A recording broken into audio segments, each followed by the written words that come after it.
हम बजरंगी, हमारी भैंसियाँ अब दूध देगी, को बेचूंगा, फिर पैसे कमाऊंगा, फिर जब बहुत सारे पैसे हो जाएंगे तो मैं दूसरी भैंसी खरीदूंगा, दूसरी भैंसिया के बाद मैं तीसरी भैंसिया खरीदूंगा।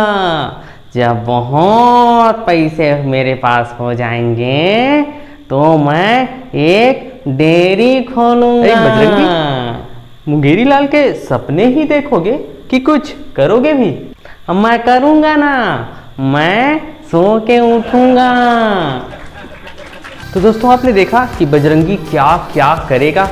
अब वो जो भी करेगा, मगर हमारे लिए तो गौर करने वाली बात यह है कि सारे सेंटेंसेस कौन से टेंस में थे। जी हाँ, आपने बिल्कुल सही पहचाना, सभी भविष्य की बातें बता रही हैं, इसलिए सभी के सभी सेंटेंसेस फ्यूचर इंडेफिनिट टेंस के हैं। इसकी पहचान क्या होती है? बहुत ही आसान है।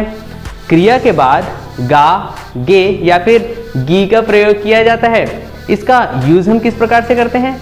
इसका यूज सामान्यतः भविष्य में संपन्न होने वाले कार्यों के लिए किया जाता है।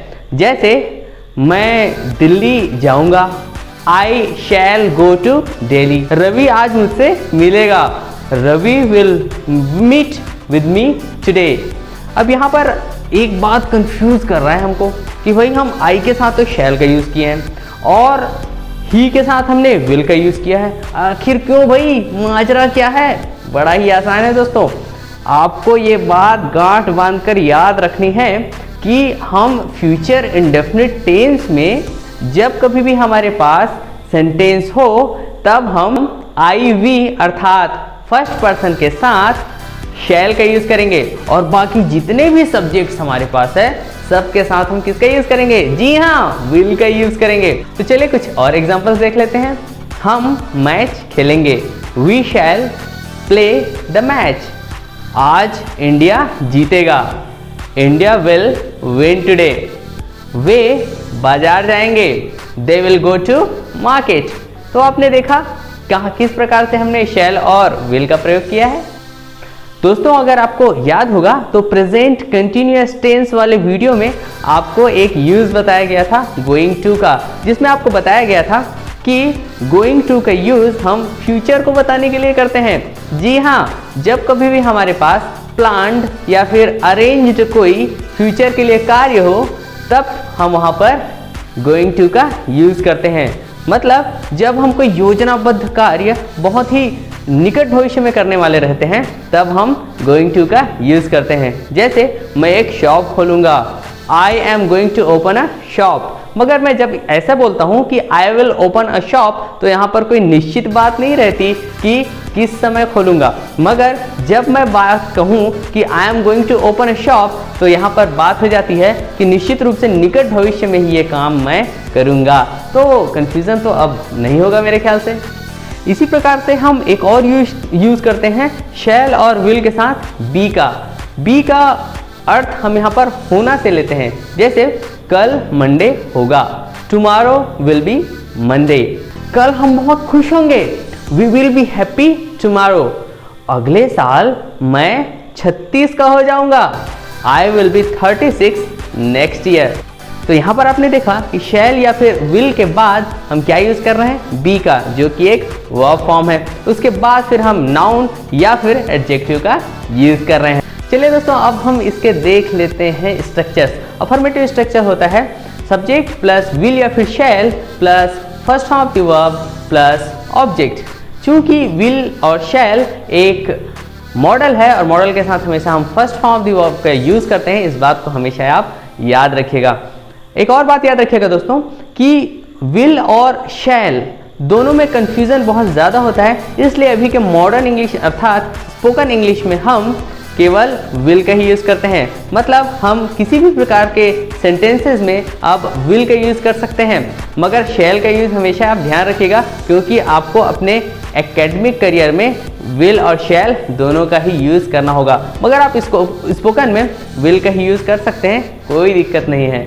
इतनी लिबर्टी तो अब हमको मिल चुकी है। चेक एग्जाम्पल, वह कल मुंबई जाएगा। He will go to Bombay tomorrow. मैं एक किताब खरीदूंगा। I will buy a book, या फिर I shall buy a book. इसका नेगेटिव स्ट्रक्चर होता है सब्जेक्ट प्लस विल या फिर shall plus not plus first form of the verb plus object. चलिए इसके एग्जांपल देख लेते हैं। रमा आज नहीं नहाएगी। Rama will not take bath today. मैं आज स्कूल नहीं जाऊंगा। I shall not go to school today.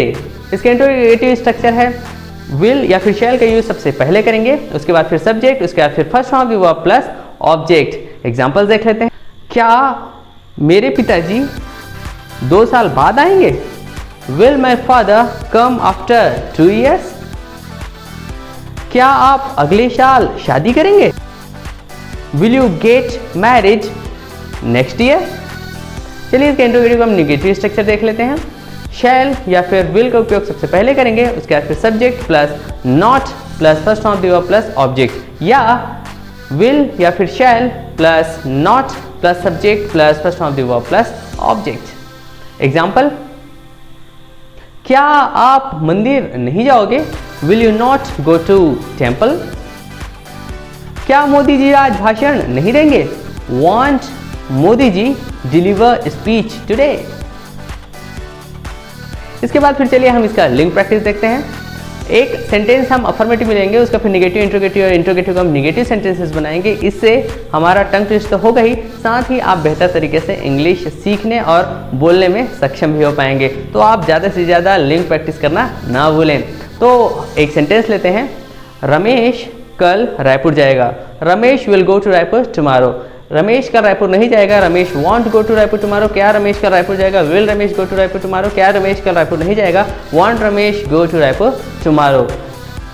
कुछ सेंटेंसेस और आपके स्क्रीन पर दिख रहे हैं दोस्तों। आप प्लीज़ ज़्यादा से ज़्यादा इन सेंटेंसेस का लिंक प्रैक्टिस कीजिए। एक सेंटेंस आप लीजिए और फिर आप उसका नेगेटिव, इंट्रोगेटिव, इंट्रोगेटिव कम नेगेटिव चारों फॉर्म में उसको आप चेंज कीजिए। आपके लिए बहुत ही फायदेमंद है। लिंक प्रैक्टिस करके आप स्पीकिंग बहुत आसानी से सीख सकते हैं। चलिए दोस्तों, मिलते हैं हम नेक्स्ट वीडियो के।